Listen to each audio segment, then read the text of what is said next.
Hello everyone, welcome back to Carnivorous Plants Hub. Today's video is being brought to you by popular demand. As a lot of you know, I sell a carnivorous plant substrate, and people have been asking what they need to do to prepare their substrate for repotting. Whether you purchase substrate from me or someone else, this video is going to walk you through exactly what to do step by step. By the end of this video, you'll know precisely how to prep your substrate so your carnivorous plants can thrive. Now real quick, I want to make something super clear. This is not a repotting video. Today we're only focusing on preparing the substrate properly. If you're looking for a full, step-by-step guide on how to repot Venus flytraps, don't worry, I've got you covered. After we finish prepping the substrate, stick around and click the video that pops up on your screen. I'll walk you through repotting Venus flytraps from start to finish so you can do it the right way. Let's talk about what you actually need to get started.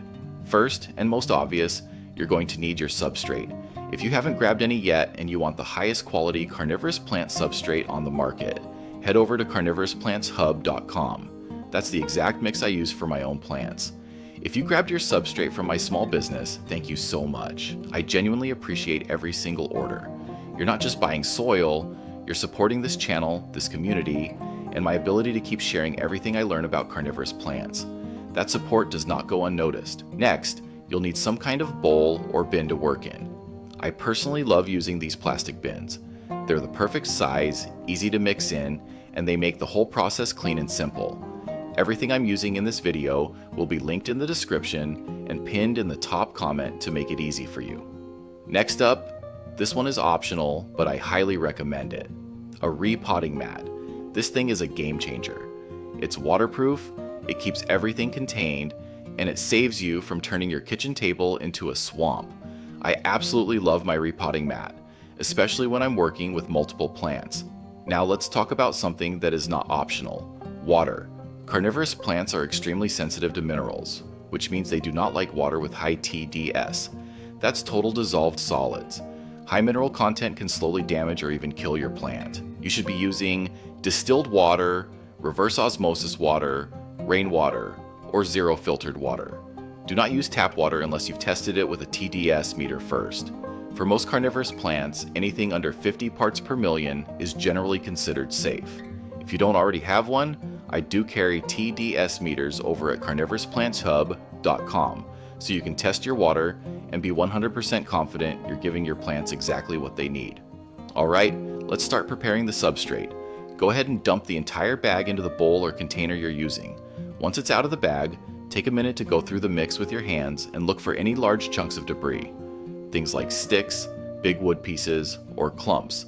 Now, if you're using low-quality carnivorous plant soil, you'll usually find quite a bit of that mixed in. That's pretty common, but if you purchased your substrate from Carnivorous Plants Hub, you can actually skip this step. I spend a lot of time sifting and cleaning my mix so you're getting a consistent, high-quality blend right out of the bag. The reason we remove large debris is simple. Big chunks can interfere with proper water distribution throughout the soil. They can also clog your drainage holes, which becomes frustrating fast. Taking a minute to clean up the mix gives you a much more even substrate, and that means better moisture control and healthier roots. Another thing you might want to grab is a pair of gloves, preferably ones you don't mind getting a little dirty. We're about to start mixing water into the substrate, and I'm telling you now, it gets messy.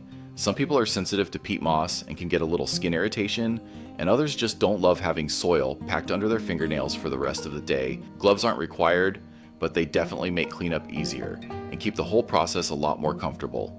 Alright, now for the fun part, let's add the water and get our hands dirty. I've got about a half gallon of pure water here in this watering can. For a standard 2-quart bag of substrate, we're going to use close to the entire half gallon. Now, here's something really important to understand. Peat moss is amazing for carnivorous plants because of its ability to absorb and hold water. That's exactly what we want. But when peat moss is dry, it can actually become hydrophobic, meaning it repels water at first. So when you do your first pour, don't panic if the water just kind of sits there or runs off. That's completely normal. This is where you've got to get your hands in there and start mixing. Work the water into the mix slowly. I don't recommend dumping the entire half gallon in all at once.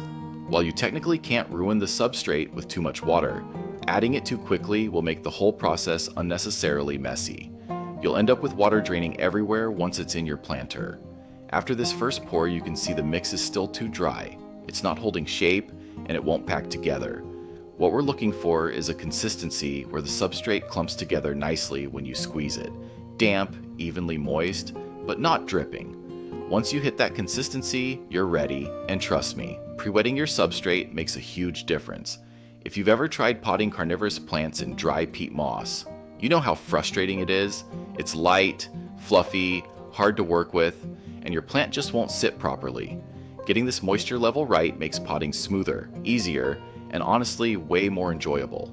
Your substrate is now ready for the repotting process. If you need help repotting Venus flytraps, there's a video popping up on the screen right now. If you need help with a Sarracenia, there's a link in the description showing you that process. If you need some substrate, head on over to my site, carnivorousplantshub.com. You won't regret it. Make sure to like and subscribe if you want more fun carnivorous plant guides and more. Thank you so much, and I can't wait to catch you in my next video.